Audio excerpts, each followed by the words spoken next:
promotion de la gestion intégrée et de l'économie des déchets solides au Sénégal, qui est mis en place par l'État du Sénégal en partenariat avec la Banque mondiale, l'Agence française de développement, la coopération espagnole et la Banque européenne d'investissement.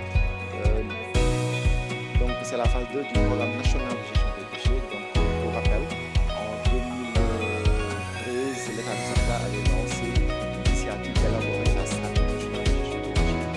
Donc cette stratégie reposait sur le changement de paradigme pour passer de gestion des déchets à économie des déchets.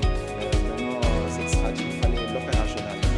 Pour l'opérationnaliser, l'État du Sénégal a élaboré le programme national de gestion des déchets pour couvrir tous les territoires. Vous comprenez que autant de ressources n'est pas facilement mobilisable, raison pour laquelle la stratégie est faite de manière progressive. Il y a une première phase concernant les communes de Tivaouane, Touba et Kaolack financées par la Banque islamique de développement. Donc aujourd'hui, c'est la deuxième phase qui est lancée par le Promojet. Dans quelle localité? Dans 7 régions du Sénégal, dont la région de Dakar, les régions de Thiès, Saint-Louis, Matam, Ziguinchor, Kolda et Sédhiou. Donc, dans une première phase. Aujourd'hui, l'État du Sénégal vient de recevoir l'accord de la Banque mondiale de lancer la préparation d'une deuxième phase du Promojet qui va concerner la région de Fatick, la région de Kaolack, la région de Kaffrine et les régions de Diourbel et Louga. Donc, ce qui fait que le Promojet aujourd'hui va couvrir 12 des 14 régions du Sénégal. L'objectif pour le Promojet, c'est d'abord de renforcer la gouvernance du secteur, mais surtout de promouvoir la création d'infrastructures aux normes. Aujourd'hui, le Sénégal n'en dispose pas.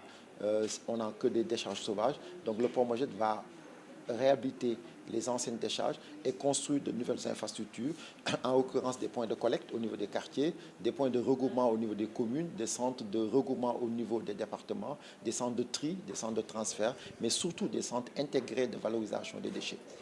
L'objectif, c'est d'en construire 500. L'objectif, la finalité de l'économie des déchets, c'est de pouvoir créer des richesses, mais surtout de créer des emplois. Donc le Promojet, effectivement, vise à créer plus de 5000 emplois directs et durables, en plus des emplois indirects. Maintenant, pour ces emplois, il faut aussi l'accompagner par un mécanisme d'employabilité. Parce qu'aujourd'hui, on va sur de nouveaux métiers de la gestion des déchets, donc il faut préparer les jeunes. Donc, ce qui fait qu'on a un volet création d'emplois, mais surtout renforcement de capacité. Raison pour laquelle, naturellement, le Promojet s'est lié avec l'ANPEJ, qui aujourd'hui est la structure habilitée et la structure fêtière qui coordonne toute la politique de promotion de l'emploi des jeunes au Sénégal. Donc, raison pour laquelle nous avons voulu quand même nous reposer sur l'expérience de l'ANPEJ, l'expertise de l'ANPEJ pour aller vite et bien et pouvoir quand même se conformer à la stratégie, à la politique définie par le président de la République. Les sites sont déjà identifiés. Donc, il s'agit effectivement, comme je l'ai dit, des points de collecte au niveau des quartiers. Ça, on en a plus de 300. Déjà, il y a 14 qu'on a déjà livrés au niveau de Malika Kermassar. Il y a 155 qui doivent démarrer au mois d'octobre et ainsi de suite. Donc, d'ici la fin du projet, chaque année, on va lancer quand même la construction de nouvelles infrastructures.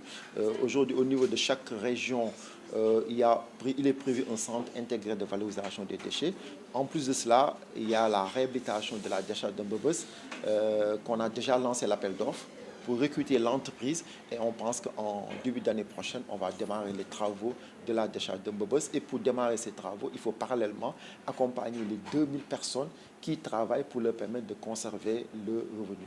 Le Promojet donc, a mobilisé plus de 206 milliards de francs CFA donc dans sa première phase. Donc, comme je l'ai dit, on est en train aussi de préparer une deuxième phase qui va couvrir 5 autres régions. La deuxième phase, comme je dis, on vient juste de lancer la préparation. Donc aujourd'hui, on est en train de mettre en place les équipes qui vont identifier les besoins, évaluer les besoins et après on va procéder aux négociations pour pouvoir mobiliser les ressources conséquentes. Aujourd'hui, notre stratégie, c'est vraiment de nous inscrire dans un principe de subsidiarité. Donc tout ce qu'on ne sait pas bien faire, on préfère effectivement nous reposer sur ceux qui savent mieux le faire. Donc c'est pour ça qu'aujourd'hui nous sommes en partenariat avec l'ANPEJ, mais aussi on va élargir ces partenariats à d'autres structures. Demain, on sera avec la direction de l'environnement et des stations classées sur tout ce qui touche à la gestion environnement social, mais effectivement, il y a d'autres structures avec qui nous sommes en train de discuter sur d'autres thématiques. Ce projet va être étalé sur combien d'années? C'est jusqu'en 2026. Déjà féliciter mon cher ami de son exposé et puis de tout ce qu'il est en train de développer avec cette nouvelle structure. Dire que naturellement, en nous choisissant, il conforte en tout cas les options que le président de la République a fait en matière de nouvelle politique d'emploi. Aujourd'hui, vous n'êtes pas sans savoir que depuis les événements de mars, il y a eu de nouvelles orientations qui ont été mises en place par le chef de l'État. Aujourd'hui, l'ANPEJ est la porte d'entrée dans les pôles emploi. Et donc ça, ce n'est qu'un continuum de ce que nous sommes en train de faire. C'est-à-dire essayer de trouver les voies et moyens pour trouver des solutions aux problèmes que vous connaissez tous, le problème de l'emploi des jeunes. Donc avec Promoged, ça va susciter de nouvelles vocations, de nouveaux métiers qui nécessitera du renforcement, de l'accompagnement de la part d'une structure comme la nôtre, mais aussi des structures qui sont au niveau des pôles emploi, comme le 3FPT et d'autres structures avec lesquelles nous travaillons. Mettons en synergie pour en tout cas trouver des solutions. Donc, monsieur le directeur, c'est vraiment un plaisir pour nous et j'ose espérer, je souhaite vivement que les choses démarrent le plus vite possible pour que quand même qu'on puisse en tout cas contribuer tant soit peu à apporter des solutions à travers Promoged aux problèmes de l'emploi auxquels sont confrontés nos jeunes.